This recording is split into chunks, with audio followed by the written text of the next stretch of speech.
আসসালামু আলাইকুম রহমতুল্লাহি ওবরাকাত। সুপ্রিয় দর্শক, আমরা জানি যে কোনো আমলের পূর্বে নিয়তটা অত্যন্ত জরুরি।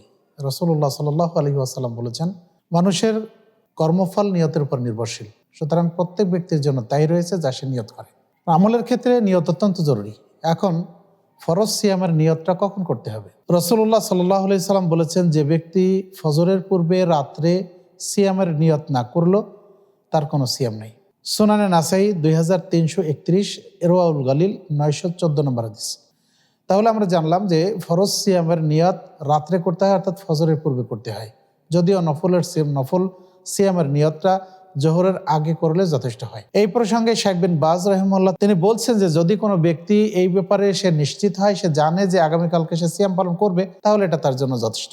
এখন সেটা রাতের প্রথম অংশে হোক বা রাতের মধ্যাংশে হোক অথবা রাতের শেষ দিকে হোক। কিন্তু আমাদের দেশে সিয়ামের জন্য গদবাদা যে নিয়ত করা হয়, পড়া হয়, এটা শরীয়ত সিদ্ধ নয়, এটা বৈধ নয়, এটা সুন্নত নয়।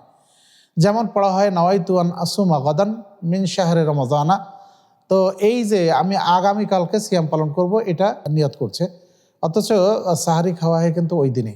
সুতরাং নিয়তটা মনের সংকল্প মাত্র, এটা উচ্চারণের বিষয় নয় এবং এটা গদবাধা কোনো নিয়ত নয়।